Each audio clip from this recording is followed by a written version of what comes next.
Seja bem-vindo, bem-vinda à nossa primeira aula de anatomia aplicada à cirurgia oral avançada. A gente sabe que dentro do estudo da anatomia, a gente tem uma série de evoluções de conhecimentos que vêm a partir do momento que a gente começa a estudar um pouco mais a anatomia. Então, para a gente falar um pouquinho de anatomia, a gente vai entender como é que a gente começou a estudar.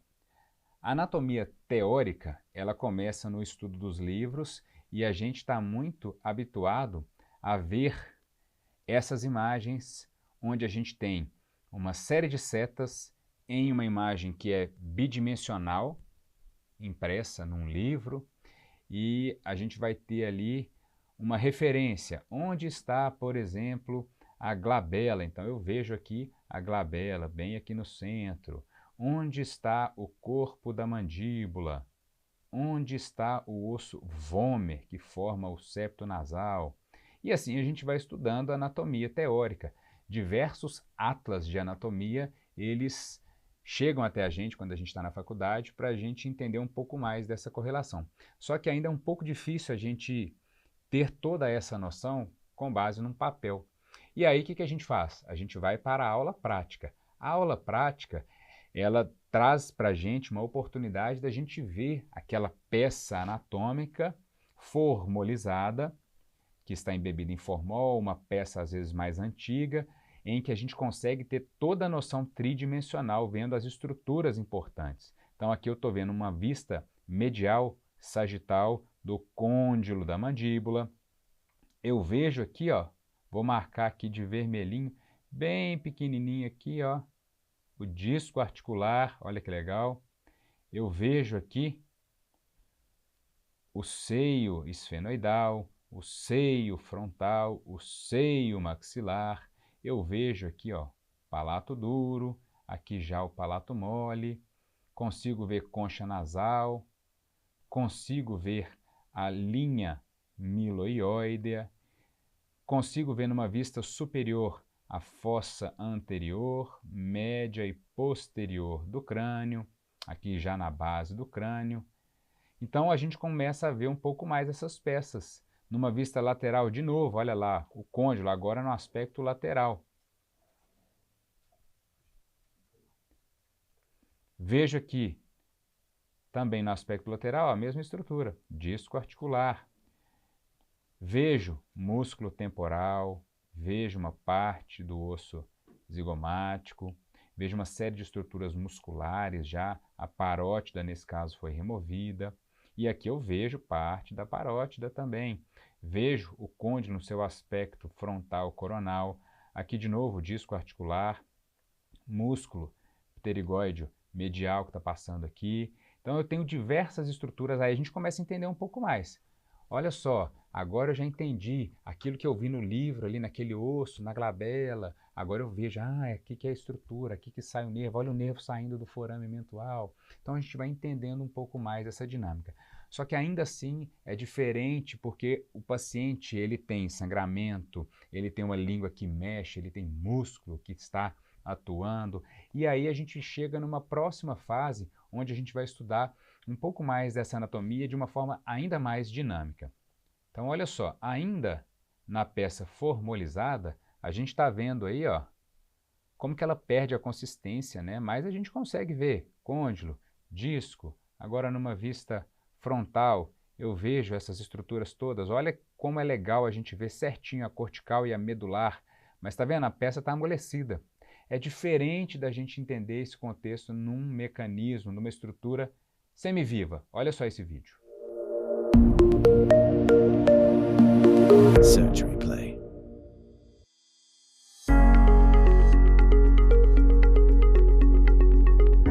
Olá, pessoal. Hoje iremos apresentar o nervo lingual de uma forma que você talvez nunca tenha visto. Nesta aula, será possível visualizar todo o trajeto deste nervo ao longo do assoalho bucal e entender as suas relações com as estruturas que ele inerva. E já nesta imagem, é possível entender por que temos que ter tanta atenção quando da realização de acessos para a exodontia de terceiros molares. No caso de uma incisão errada, pode ocorrer um dano ao nervo lingual que resultará em parestesia, que poderá até mesmo ser definitiva. Quando a parestesia deste nervo acontece, ela tende a regredir em até 8 semanas, em cerca de 85 a 94% dos casos. Injúrias ao nervo lingual são incomuns, mas muito desconfortáveis ao paciente quando acontecem. Exodontias de terceiros molares são os procedimentos que mais vezes são associados à parestesia desse nervo. Diversos fatores podem estar associados a danos ao nervo lingual, como aspectos anatômicos, aspectos cirúrgicos ou até mesmo da utilização de anestésicos. Para que possamos entender o trajeto do nervo lingual, precisamos recordar um pouco da anatomia do nervo mandibular. O nervo mandibular faz parte da terceira divisão do trigêmeo, que é o quinto par craniano. Ele possui uma porção sensitiva maior e uma porção motora menor. Após emergir da fossa média do crânio, passando pelo forame oval, inclusive essa é uma relação que costuma ser cobrada em provas, o nervo então alcança a fossa infratemporal, onde se divide em porção anterior e porção posterior. A divisão posterior é essencialmente sensitiva e, no espaço pitérigo-mandibular, o nervo mandibular se divide nos seus dois ramos terminais, o nervo alveolar inferior e o nervo lingual. O nervo lingual é o ramo mais medial da divisão posterior e possui, em média, cerca de 1,86 mm de diâmetro. No espaço pitérigo-mandibular, o nervo lingual é mais anterior e medial do que o nervo alveolar inferior e o acompanha em proximidade. É devido a essa relação tão próxima e um pouco mais anterior que, durante o bloqueio do nervo alveolar inferior, a agulha anestésica deve ser retraída cerca de 5 mm. Desse modo, a gente consegue também obter o bloqueio do nervo lingual. E é importante que a gente entenda essa relação, porque desse modo, com apenas uma punção de entrada da agulha, pode-se obter o bloqueio de ambos os nervos, trazendo assim menor desconforto ao paciente. Logo após a sua origem, o nervo lingual recebe o nervo corda do tímpano. O nervo corda do tímpano, que é um ramo do nervo facial, sétimo par craniano, traz impulsos gustativos originados dos 2/3 anteriores da língua e leva também fibras secretomotoras para as glândulas submandibular e sublingual. O nervo lingual continua seu trajeto descendente e próximo ao terceiro molar, recoberto apenas pela mucosa bucal. E essa relação é extremamente importante de ser entendida, porque os acessos cirúrgicos para a exodontia de elementos inclusos ou semi-inclusos, se realizado de forma incorreta, pode levar à lesão do nervo, assim como dissemos no início dessa aula. Alguns artigos apontam que o nervo lingual situa-se no sentido horizontal, em média, a cerca de 3,05 mm da parede medial do alvéolo de terceiros molares, podendo variar. E no sentido vertical, em média, o nervo se situa cerca de 7,24 mm abaixo da crista óssea alveolar. Continuando seu trajeto, o nervo lingual se localiza logo abaixo da mucosa do assoalho bucal e acima do músculo miloioide, e entre a língua e a face medial da mandíbula. Anteriormente, ele cruza o ducto da glândula submandibular, ou ducto de Wharton. O ducto geralmente passa acima do nervo em cerca de aproximadamente 60% dos casos. Em seguida, se aprofunda para o músculo genioglosso para fornecer inervação sensitiva da língua. E no assoalho bucal, além desta relação íntima com o ducto da glândula submandibular, nós temos também a proximidade com a glândula sublingual, mais anteriormente. O nervo lingual conduz sensibilidade geral dos 2/3 anteriores da língua, da gengiva lingual em todo o hemiarco e do assoalho bucal. E a sensibilidade gustativa será conduzida pelo nervo corda do tímpano, que se incorpora ao nervo lingual.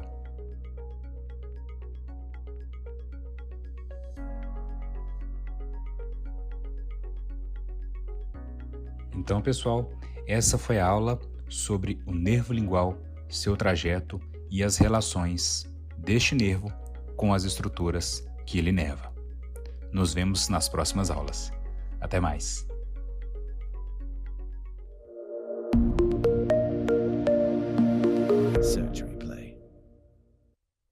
Então fica muito mais dinâmico quando a gente vê numa peça tudo acontecendo ali, né? e a gente consegue ter uma noção real daquilo que a gente estudou na teoria, no livro, a gente traz isso ali para a peça formalizada, que ainda já é bem diferente, uma peça mais desgastada, para um cadáver fresco, e o próximo passo é a gente entender o paciente no contexto clínico. Então, quando a gente vê, por exemplo, um paciente como este, que tem uma alteração intrabucal, a gente começa a observar algumas características. Olha só, a gente observa nessa imagem intraoral uma gengiva com aspecto que a gente chama de granulomatoso. Aqui já é a anatomia mesmo do paciente. Então, a partir do momento que a gente tem toda aquela base estruturada desses conhecimentos, a gente vai ter aí a percepção do quanto que isso é diferente. Então, a gente tem que conhecer o que é normal, para a gente entender o que não é normal. Olha só a língua desse paciente como é volumosa. Importante a gente entender que quando a gente tem uma perda dentária, como a gente tem aqui a ausência do 46, a gente tem um crescimento do tecido da língua para essa região. Ainda assim, o paciente com um volume de língua muito grande. Isso é o que a gente chama de macroglossia. Então, a partir do momento que a gente tem esse entendimento do que é normal, eu consigo saber o que é alterado. O que está alterado no caso desse paciente? Então, sabendo disso, eu consigo, de fato, pegar todo aquele conhecimento teórico e trazer para a minha prática clínica, entendendo que ali tem uma anormalidade, eu preciso entender o que está acontecendo. Aí nós já vamos entrar numa área onde a gente vai fazer os diagnósticos, enfim. Mas antes disso, então, a partir do momento que a gente entende toda essa dinâmica, a gente consegue entender, por exemplo, como que durante uma técnica anestésica a gente vai fazer a posição da nossa agulha de uma forma ou de outra. Dá uma olhada comigo nesse vídeo aqui, ó. A partir da região de premolares. Além disso, nós temos o bloqueio de 2/3 anteriores da língua e do assoalho bucal, dado pelo bloqueio concomitante do nervo lingual, e ainda periósteo e tecidos linguais, também decorrente do mesmo nervo. Lembrando que na região de molares, a gengiva vestibular ela vai ser inervada pelo nervo bucal. É por isso que a gente não tem a gengiva vestibular ali colorida em amarelo. Vamos ver agora no vídeo como que a gente consegue realizar essa técnica. Então, considerando a nossa referência que é a RAF pitérico-mandibular, a gente tem o ponto de punção 10 milímetros acima do plano oclusal e a angulação correspondente aos premolares 44 e 45 nesse caso. Após penetrar 20 a 25 milímetros, conferimos, através da aspiração negativa, que não estamos dentro de um vaso e injetamos lentamente a solução anestésica. Lembrando-se então da recomendação de 1,5 até 1,8 para o bloqueio deste nervo. Finalizada a deposição do anestésico, lentamente removemos a agulha. Considerando então o trajeto do nervo lingual ao longo de toda a face medial da mandíbula, nós podemos bloquear em qualquer lugar no assoalho bucal. Então, penetrando logo após a submucosa, fazemos a aspiração negativa, injetamos lentamente o anestésico no volume recomendado e, finalizada a deposição anestésica, removemos a agulha lentamente.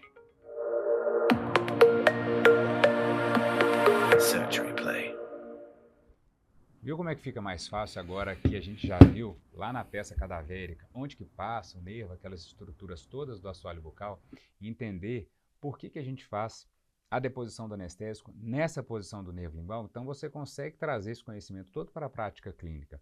Inclusive essa aula, vocês viram aí que eu estou bem menos grisalho, não tem barba grisalha e estou mais gordinho também. E esse vídeo foi gravado em 2018, 2019, quando a gente tinha o projeto do Surgery Play com a equipe da Maxillofacial Tips, grandes amigos. E essas aulas todas estão disponíveis, eu vou deixar o link disponível também. Se você quiser ter acesso a um conteúdo amplo, completo sobre anestesia odontológica, é só clicar no link, eu vou deixar aqui na descrição do vídeo, ou no link da bio do meu Instagram para você acessar esse conteúdo. E se fizer sentido, você acessa essas aulas também.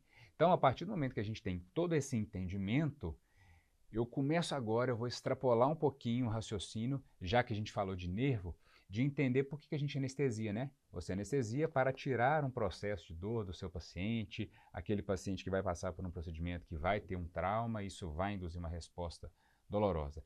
Por que, agora aprofundando já na neurofisiologia, por que essa dor chega? Olha só essa imagem comigo. Quando a gente faz uma avaliação aqui de todo um sistema de condução de um estímulo doloroso, a gente precisa entender que esses estímulos eles vão passar por diversos neurônios, um neurônio periférico que vai fazer aqui nessa região, no corno dorsal da medula espinhal, uma conexão, aí a gente ativa um neurônio secundário que vai até o tálamo, chega no tálamo, ele faz uma segunda conexão, e já um neurônio de terceira ordem leva esse estímulo até o córtex somatosensorial. E é aqui que a gente vai ter o estímulo doloroso acontecendo. Então, a partir do momento que eu tenho uma estimulação local, eu estou fazendo ali uma luxação, uma divulsão, uma escariação, removendo uma cárie, estou fazendo ali uma instrumentação endodôntica, eu estou tendo ali uma série de estímulos que podem potencialmente estimular o nervo e vai impulsionar uma resposta elétrica, um estímulo elétrico, nesse caso aferente. Eu gosto de fazer uma analogia para ficar mais fácil de decorar.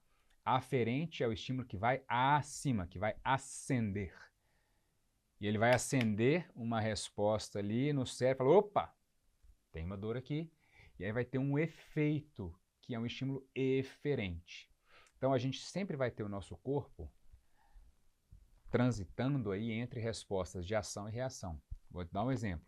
Se a gente está num ambiente iluminado, eu vou ter essa luz chegando aqui nos meus olhos, lá no fundo do olho eu tenho os fotorreceptores na retina, através do nervo óptico, segundo par de nervo craniano, eu tenho uma resposta aferente, opa, o cérebro percebe, está iluminado, fecha a pupila. Então o nervo óculo-motor inerva os músculos intrínsecos lá dentro do globo ocular e fecha a pupila para não entrar muita luz e não lesar o fundo da retina. Ação e reação, certo? Então o nosso corpo está o tempo todo assim. Durante os nossos procedimentos, a gente vai deflagrar inevitavelmente algum estímulo que vai, de fato, trazer algum potencial doloroso para o nosso paciente. E isso vai acontecer mediante o fluxo de íons que a gente vê aqui nessa imagem do livro do professor Malamed. Olha só, a gente está vendo aqui toda uma transição iônica que basicamente vai fazer o nosso neurônio, que é negativo, ficar positivo. Quando ele fica positivo, despolariza. Então significa que esse estímulo ele vai navegar em sentido ascendente, no caso de um nervo sensitivo. Se for um nervo motor, eu vou ter o estímulo ao contrário. Ele vai vir do sistema nervoso central para a periferia. Então é assim que a gente entende um pouco mais como que essas correlações entre o nosso sistema, o meio externo, aquele procedimento que a gente vai fazer, vai trazer uma série de mudanças no meio interno, na percepção do paciente, vai deflagrar dor, o paciente está com medo de sentir dor, e se ele tem medo de sentir dor, o que você tem que fazer? Anestesia. Então, nessa imagem aqui, a gente vê exatamente o que a anestesia faz. Ela vai literalmente cortar o caminho ou o trajeto do estímulo aferente, de modo que não haja percepção de dor lá no cérebro. Então, é assim que funciona. Só que não é necessariamente no momento que a gente está fazendo o procedimento que o paciente tem dor. O paciente pode ter uma dor espontânea, que não está sendo provocada por um profissional, mas que está sendo provocada por alguma outra condição. Então, quando a gente pensa em estímulos dolorosos, a gente tem que pensar que dentro da nossa área de atuação, a gente vai ter o que a gente chama de dor orofacial. Toda dor que acontece na região oral ou facial é uma dor que potencialmente o dentista precisa atuar. Eventualmente, aquela dor orofacial ela pode ser uma dor referida, ela pode ser uma dor de outra área que você não vai tratar, mas dentro da especialidade DTM, dor orofacial, por exemplo, a gente trata as dores orofaciais. E a notícia importante para vocês, a maior parte das dores orofaciais tem origem no dente. Por que é importante a gente pensar nisso? Porque se o seu paciente chega no consultório com dor, primeira coisa que você tem que pensar é aquilo que é mais comum, o que é mais provável? O mais provável é que essa dor seja oriunda de uma estrutura dentária. Alguns estudos mostram que 75% das dores orofaciais elas vêm dos dentes. E quem é o profissional apto, habilitado, capacitado a diagnosticador dentária? É o dentista. Se não for a gente, quem que vai fazer isso? Então, a gente precisa muito bem dominar toda a nossa área. Entender esse contexto é fundamental para que você preste um serviço de muito melhor qualidade para o seu paciente. Então, a partir do momento que você já entendeu o contexto clínico, já estudou toda a teoria, anatomia, você já sabe todas essas correlações, você já consegue trazer isso para a prática clínica, para conversar com o seu paciente, para fazer uma técnica anestésica mais suave possível, para o seu paciente ter ainda mais conforto, aí sim, você já está dominando a parte clínica. Só que, muitas vezes, você não vai fechar o diagnóstico clinicamente. Então, você vai precisar complementar a sua avaliação. E é aí que entra a anatomia radiográfica. Olha só a diferença que a gente tem entre os diversos exames que a gente pode eventualmente solicitar. Aqui nós temos o exemplo de uma banana, só mostrando do ponto de vista o que seria clínico, como que seria a visão de uma banana na radiografia, como seria a visão de uma banana na tomografia e na ressonância. Então, observa, radiografia é um ótimo exame, mas ela vai ocultar muitos detalhes que eu não vejo na parte interna. Estão vendo? O que a tomografia já me mostra de modo mais evidente. Só que ainda, olha a qualidade que eu tenho quando eu avalio uma ressonância. A imagem ela é muito mais bem detalhada e ela vai ser detalhada para mostrar algumas estruturas que nenhum outro mostra. Então, olha só as estrias aqui da banana, ó, que a gente vê aqui, e que a gente não vê, por exemplo, na tomografia. Só que a tomografia me mostra as sementinhas, olha aqui, ó, eu vejo aqui alguns pontinhos pretos que a ressonância não mostra muito bem. Então, cada exame vai ter uma indicação específica. Quando a gente pensa em um dos principais exames, que é a radiografia panorâmica, eu tenho uma série de informações aqui. O que a gente está olhando aqui? Eu vejo côndilo, coronoide, seio maxilar, cavidade nasal, seio maxilar, coronoide, côndilo, ângulo, base da mandíbula, posso ver processo estiloide, lobo da orelha, conduto auditivo. Então eu tenho uma série de informações que eu não posso negligenciar. Olha só como o volume do côndilo direito desse paciente é menor do que o côndilo esquerdo. Embora não seja um exame muito bom para a gente ver a anatomia do côndilo, porque a tomografia é melhor para isso, a gente vê que tem alguma alteração.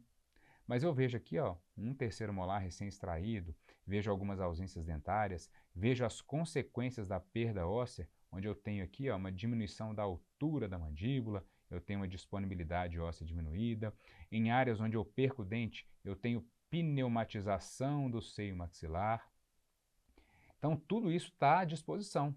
Em alguns casos, inclusive, a gente vai ver nessa região aqui, ó, atentem-se a isso, observar o seguinte: será que tem alguma calcificação aqui? É comum que a gente veja calcificações na carótida dos nossos pacientes. Nesse caso, esse paciente foi encaminhado para fazer uma avaliação de uma dor que ele tinha nessa região do pescoço aqui, muito próximo à mandíbula. Foi encaminhado para eu fazer uma avaliação de uma DTM. Será que é DTM mesmo? O colega que encaminhou, ele já tinha observado, a partir da queixa dela, uma necessidade de indicar uma tomografia. Ele me mandou os dois exames. E aí ele me encaminhou a paciente já com esses dois exames. Então, o que a gente observa aqui? Um achado muito importante na reconstrução 3D, nessa tomografia. Eu vejo uma calcificação do ligamento estiloioide. E essa paciente era uma paciente que tinha os sinais do que a gente chama de síndrome de Eagle. Então, a partir dessa avaliação, eu consigo entender um pouco mais o que pode estar causando aquela dor do paciente. Então, a tomografia, por exemplo, é um exame que vai mostrar para a gente uma vista que vai depender do plano de corte. Quando a gente faz a avaliação da tomografia, nesse caso uma tomografia médica, mas a gente pode fazer a mesma coisa de avaliação para uma tomografia Cone-Beam, que é a que a gente usa no consultório, a gente tem aqui plano coronal, sagital, axial e aqui o coronal de novo. Como que a gente define essas imagens? A gente sempre tem que entender o seguinte: quando eu tenho um plano de corte, eu tenho uma imagem que vai ser visualizada sempre perpendicular ao plano de corte. Ou seja, se eu estou fazendo um corte coronal, eu estou fazendo um corte neste sentido, seguindo a sutura coronal, que a gente tem lá na região da calota craniana. Então, a partir do momento que eu tenho um plano de corte coronal, eu tenho uma visualização perpendicular. Então, corte coronal, eu estou vendo de frente.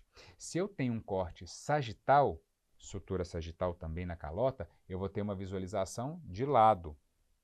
Se eu tenho um corte axial, seguindo o plano do eixo aqui, ó, da nossa vértebra, axis, que está lá na coluna vertebral, eu tenho um plano de corte aqui, eu vou sempre ver de baixo para cima. E é importante, isso é fundamental que você entenda. Quando a gente considera plano de corte de tomografia axial, muita atenção, eu sempre vou olhar o paciente de baixo para cima. E isso muda, porque senão você erra o lado. Exemplo, estou considerando aqui uma imagem que eu estou olhando de baixo para cima. Se eu estou olhando de baixo para cima, quando eu olho a imagem aí na tela, este é o meu lado esquerdo, este é o meu lado direito.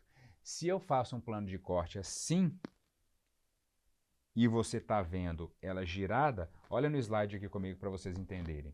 Se eu considero aqui que no meu corte axial eu estou olhando o paciente de baixo para cima, logo eu tenho certeza de que este é o lado direito e este é o lado left, esquerdo. Agora vamos fazer o raciocínio ao contrário. Imagina que a gente está olhando o paciente de cima. Se você estiver olhando por cima da cabeça dele, esse vai ser o lado direito e esse vai ser o lado esquerdo. Então fica errado. Não se esqueçam disso. Toda tomografia no corte axial, ela tem uma vista de baixo para cima, certo? Só que na tomografia odontológica a gente tem ainda os cortes parassagitais, que são todos esses aqui que a gente está vendo. Então eu vejo aqui uma sequência de cortes que vai do 1 até o 141. Aqui, na verdade, eu estou vendo só um segmento que vai do 1 até o 30. Olha o númerozinho aqui embaixo. Então eu estou vendo essa região aqui da mandíbula. Se eu estou vendo essa região, eu preciso entender o que eu estou vendo. Olha só, esse vídeo que eu vou mostrar agora é um vídeo que ajuda a entender como que essa imagem parassagital ela é formada. Dá uma olhadinha. Então vocês estão vendo aí, acontecendo aí uma série de cortes. Ó. A cada momento do vídeo eu corto cada estrutura um pouquinho a mais, um pouquinho a menos. A melancia pode ser grande ou pequenininha. O pimentão ele vai ficando pequeno no final, olha lá. Estão vendo? Então muito importante a gente entender esse sequenciamento de corte. Quando eu faço um corte parassagital, a gente vai fazer um corte que eu gosto de comparar muito com essa imagem aqui, ó. Imagina que a gente está cortando uma banana, tá? Quando a gente corta essa banana, aqui eu estou cortando ela no longo eixo. Esse é um corte longitudinal. Cortei a banana de cima a baixo. Mas a tomografia ela não faz isso. A tomografia ela corta a banana num plano perpendicular ao plano de corte, independente da anatomia. Então, o que a gente tem aqui? Eu vou ter aqui a rodelinha da banana. Então, outro exemplo que eu gosto muito de dar é a gente pensar num pacote de pão de forma. Quando você vê uma tomografia com nibim, aquela parte lá de cima que é a reconstrução, super pan, que a gente vê, a gente vai imaginar que aquilo é um pacote de pão de forma que está na minha mão aqui. E aí o que a gente faz? A gente vai fazer uma série de cortes. A partir do momento que eu fiz esse tanto de corte, eu vou pegar uma dessas fatias e vou girar ela assim, ó. Então, se for um pão de forma, o que a gente vai ver? Eu vou ver uma área bem fininha, que é a casquinha mais marronzinha do pão de forma, e o miolo é a parte branca. Então eu vejo a parte externa, que é a cortical da maxila ou da mandíbula, e a parte interna, que geralmente é mais escura, é um cinza mais escuro, que seria a medular. Então cortical branquinha, que a gente chama na tomografia de hiperdenso, medular um pouco mais escuro, um cinza escuro, que é a parte hipodensa. Na radiografia a gente vai chamar de radiopaco e radiolustro. Então depende do exame que a gente está conversando, a gente vai ter uma nomenclatura diferente. Na ressonância, por exemplo, a gente vai falar de hipersinal ou hipossinal. Então cada exame vai exigir uma interpretação. E a partir do momento, olha só na tomografia, que a gente vê toda essa sequência de cortes, eu vou acompanhando de 1 em 1 milímetro. Então aqui, ó, corte 1, corte 2, corte 3, cada corte desse é uma fatia do pão de forma. E estou avançando. Então, nessa paciente, a gente vê aqui na setinha no corte número 3, olha lá, aquele corpo estranho, né? Que a gente sabe que é a calcificação, porque eu estou vendo ela aqui também, ó. Só que lá embaixo, mais para frente, eu não consigo ver, porque ele já não aparece aqui no corte. A janela que a gente tem da tomografia ela é muito pequena e a nossa estrutura ela estaria mais baixa. Então eu só vejo essa calcificação mais alta, próximo à parte medial da minha mandíbula. E aí a gente vai vendo todos os cortes. Muito importante a gente entender a anatomia radiográfica. Por exemplo, corte 118 aqui embaixo, ó, do lado direito. Eu tenho certeza que essa é a porção lingual. Por quê? Porque eu estou vendo essa curvatura aqui, ó, que é a fóvea submandibular, onde se aloja a glândula submandibular. É por isso que eu tenho que entender de anatomia, para eu saber que naquela região eu tenho uma estrutura anatômica que vai moldar ali a minha mandíbula, dando aquela concavidade tão peculiar. E eu tenho certeza que eu estou a lingual. E eu tenho a vestibular. Na vestibular, um pouco mais à frente, eu tenho próximo do premolar, o forame. Então, tudo isso é importante, são referências anatômicas para você conseguir interpretar bem o exame. E no caso daquela paciente, a gente fez uma cirurgia e olha só, a gente removeu aí a calcificação. Então, aqui a gente vê a comparação com o tamanho de uma lâmina, né? Então, uma calcificação relativamente grande, ela tinha dos dois lados. E aí sim a gente conseguiu resolver e tratar essa condição dolorosa. Ainda, se a gente for avançar um pouquinho na anatomia radiográfica, olha só, uma mandíbula com todos os dentes, uma mandíbula robusta, totalmente diferente de uma mandíbula que perdeu dentes. Olha só como a anatomia muda com o tempo, com a perda das estruturas naturais, pneumatização do seio, um estreitamento aqui vertical, né? Um adelgaçamento, uma atrofia vertical, principalmente nas regiões posteriores. Aqui eu já tenho, pela pneumatização também, um osso que é muito fininho, que eu já não consigo fazer um implante, por exemplo. Aqui, muito menos, né? Então a gente vê que essas alterações elas vão acontecendo mesmo. E a gente tem ainda outras alterações que a gente pode detectar. Então muita atenção com o exame de imagem. Num exame de imagem como esse, você pode entender por que esse siso poderia inadvertidamente cair no seio. Está muito próximo, olha só como eu tenho uma tábua muito fininha, então fatalmente esse dente pode ir para o seio. Eu ainda vejo outras alterações anatômicas que a gente está vendo aqui, ó, do ponto de vista de uma hipercementose. Então eu vejo que esse dente ele não vai conseguir, se indicado uma extração, sair pela via alveolar. Nós vamos ter que, obrigatoriamente, abrir uma janela óssea aqui para a gente conseguir ter espaço, porque não tem espaço para essa raiz muito robusta sair, né? Não tem espaço para ela passar verticalmente. Então a gente vai ter que fazer inevitavelmente uma via não alveolar para a gente fazer a extração. E a partir do momento que a gente entende como que as correlações anatômicas acontecem, como nesse caso, um artigo que muita gente me pede para mandar sempre, é um artigo que mostra como que a avaliação radiográfica nos ajuda a estimar a proximidade do terceiro molar com o canal. Então, sempre que eu vejo alguma dessas imagens com escurecimento, algum tipo de deflexão, um estreitamento, uma sobreposição com um apagamento, o dente deitado logo em cima com uma interrupção da linha do teto do canal, ou ainda quando eu tenho desvio dessas estruturas, sugere uma proximidade maior. Talvez a partir disso, de uma correlação anatômica, a gente vai desenvolver técnicas como a coronectomia, onde eu tenho um risco muito grande de lesão e por isso eu preciso pensar numa outra alternativa que não seja a extração desse dente e eu vou caminhar aí para a remoção somente da coroa. Então, nessa primeira aula, o que eu queria deixar de mensagem para vocês é que vocês se interem e façam sempre a correlação da clínica com os meus exames complementares. Na próxima aula, a gente vai falar sobre anatomia aplicada na cirurgia, anatomia cirúrgica. Então, até a próxima aula.